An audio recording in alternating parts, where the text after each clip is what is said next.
Your favourite WoW class has made it to Baldur's Gate. That's right, the Death Knight is now here. It's a nice modded class, we're going to dip into it. Level by level, with the combat tutorial and all the items you can need. And we're going to start with the Blood Death Knight. Now at level 1 you gain 2 cantrips and Walking Dead. You gain resistance to necrotic damage. You also have Wisdom saving throw proficiency, Strength saving throw proficiency, Simple weapon, martial weapon, light, medium, heavy, and shield proficiencies. Now you gain 2 cantrips, and for me personally, I would take Sapping Sting. So, 1d4 necrotic damage. You're drawing out the life forces of one visible being within distance. It is a con save, and it's just a nice little damage dealing cantrip.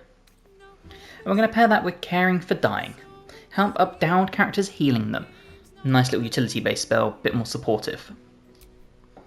When it comes to your ability points, if you're starting the game with this, I would go 16 Strength, 10 Dexterity, 14 Constitution, 8 Intelligence, 16 Wisdom, 10 Charisma. However, if you are using the item guide, and we're using the Gauntlets of Hill Giant Strength, you can actually respec this. So for example, we could take something along the lines of this and have 16 Constitution, we can dump our Strength down to 8, bump this here, and have 8 Strength, 14 Dexterity, 16 Constitution, 10 Intelligence, 16 Wisdom, and 10 Charisma. Again, this is only if you're respecing at the end of Act 3. When it comes to efficiencies, take what you feel like. And then we get Death Knight level 2. This gives you your Death Channel Charge. Your Power of Death allows you to channel the energy of death to fuel magical effects. We gain Fallen Knight, so if you hit 0 hit points, you gain 1 instead of becoming downed. Same as the Half-Orc class, or race feature I should say. And then a few actions we have here. We get Life Drain. You create a curse and cast on the creature as a bonus action using a Death Channel Charge. Face of Dead. Create a skull-shaped projectile and throw it at the creature. Will of Dead. Replenish spell slots. Grip of Death. Transform souls to heal yourself. Cause Fear, so targets become frightened. They have disadvantage on ability checks and attack rolls. And then we gain things we can choose from here. So as we go through this, you will see we get some spells. And for me personally, the spells I would choose is Cause Fear. I would take Inflict Wounds. This is a really good melee based spell you can upscale as well. Bone Shield. So you create a shield of rotating bones around yourself. Reduce incoming bludgeoning, piercing, and slashing damage by your proficiency bonus. Anti-Magic Armor. Create a shell around yourself. You have an advantage on saving throws against spells, concentration based though. And Ghastly Flight. You release an evil spirit that flies away from you in the direction you choose, and undead targets receive disadvantage on attack rolls. Death Knight level 3 is where we get to pick our specialization. Then we gain Death Strike. The power of the underworld absorbs the enemy's health, which is why it begins to break out the target's skin. Weapon attacks do an additional 1 to 4 force damage, and you regain 1 to 4 hit points. And of course the blood. This is what gives us our Death Strike. As you see, as you go through here, you get different ones. It gives us Blood Boiling. So the blood boils and rushes out. 2 to 20 damage, and it's force damage. And even on a save, they'll still take half damage. Bloody Mark, this is essentially just Hunter's Mark. And Bloody Missile. 2 to 8 damage, 2d4 force. Kind of like a very low version of Magic Missile, but there's not that many darts. For your next spell at this point, I would take False Life just to gain some temporary hit points. And Death Knight level 4 gives you your first feat. Now, if you aren't respecing and your strength is at 16, because you are genuinely level 4, take the ability improvement, bump your strength up to 18. Because we're using the gauntlets, I personally would come down here and take Great Weapon Master. Basically, solid 10 damage for a cost of a -5 attack roll. If you land a critical hit or kill a target with a melee weapon attack, we can make another one as a bonus action that turn. A nice way of just boosting our damage. We gain one more spell, and for this one I would pick Dissonant Whispers. Death Knight level 5 unlocks level 2 spell slots, gives us an additional Death Channel Charge, as well as extra attack. So if we make an attack on our main action, we can follow up with a extra one. Now we have access to level 2 spells, and for me personally, the 2 I would take would be Grip of Death. You create a hand from the dark to pull creatures towards you as a bonus action.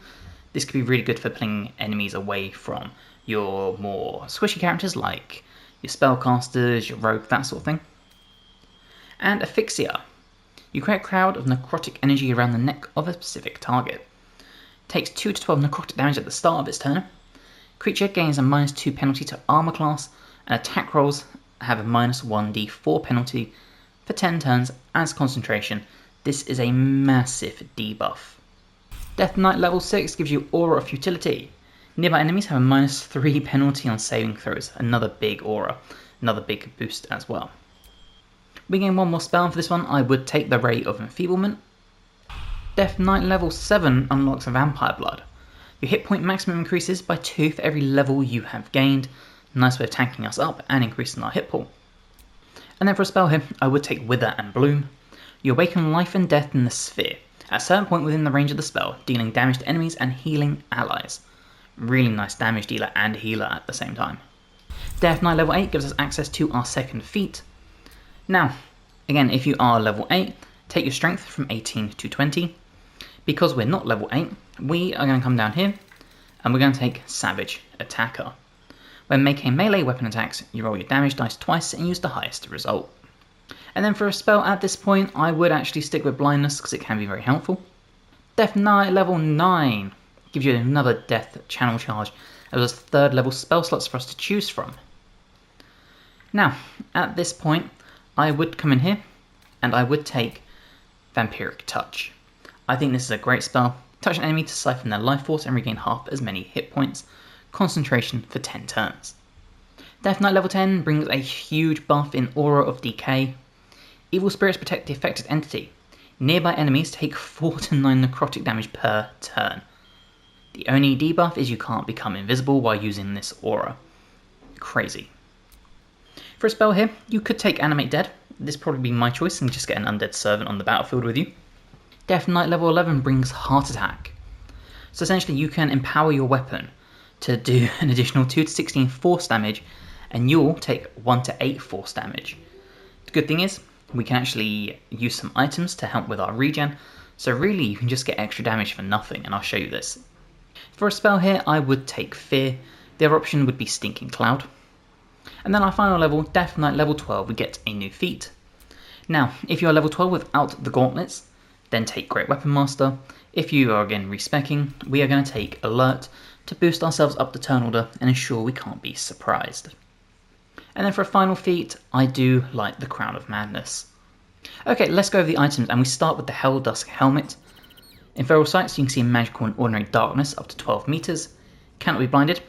+2 bonus to our saving throws against spells, and we cannot be critically hit. You could also use Savrok's Horned Helmet here if you want to get the critical hit number reduced. We're going to take the Cindermoth Cloak, as we are going to be a melee character. Any melee damage we take within 2 meters will receive burning. The Disintegrating Nightwalkers to give us Misty Step. This will also mean we can't be enwebbed, entangled or ensnared, as well as slip on ice or grease.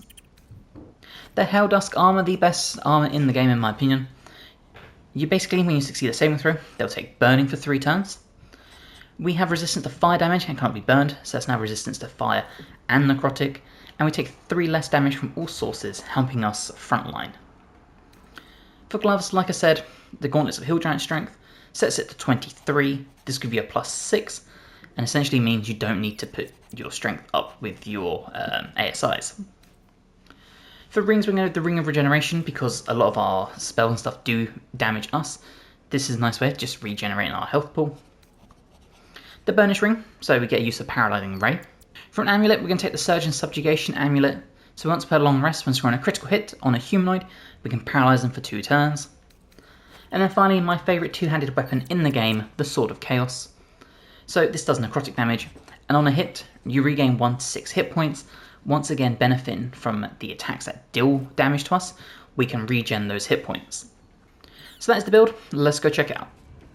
Okay, you can see we're in the turn order and we're near the top, so let's get to our turn.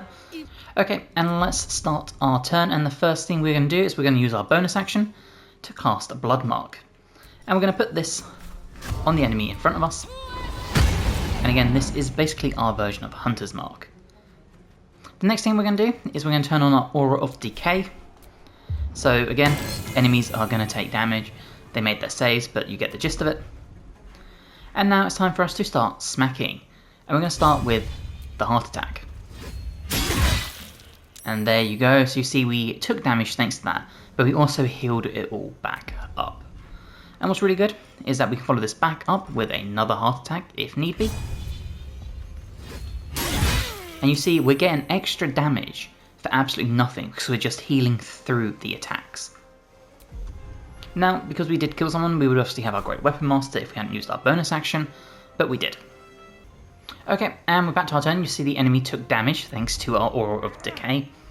Now let's check out some of our other abilities. So you can see we've got so much stuff that we can actually throw around. We could do our Blood Mark again if we wanted to. Like, unfortunately you can't transfer it like a Hunter's Mark, but that is a thing you could do.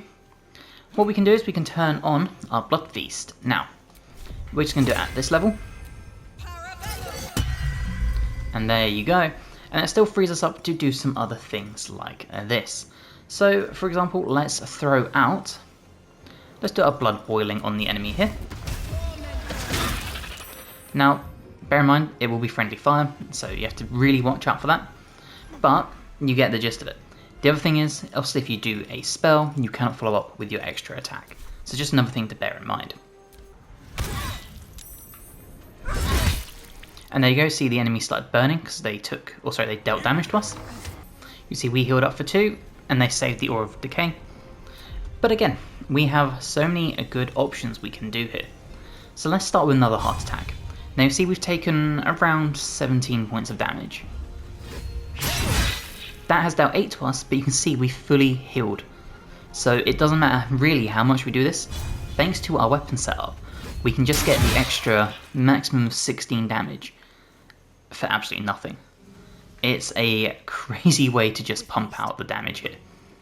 Meaning we can come in here, because we have our bonus action, we got Aura Decay going, we can follow this up when I find it, with our Great Weapon Master bonus action, and take another one out, just like that. And then we can close the distance and try and get Aura of Decay on them as well. Okay, let's start chasing down this enemy here. That seemed very quick to get up the leaves, I don't remember it being that fast. We've got Aura of Decay, now thirdly they saved, but once again we can get some more of our stuff going. So let's throw out a Bone Shield. And then the next thing we can do is we've got so many good abilities we can cast out. So let's just throw out the Asphyxia. We'll do it at 2nd level.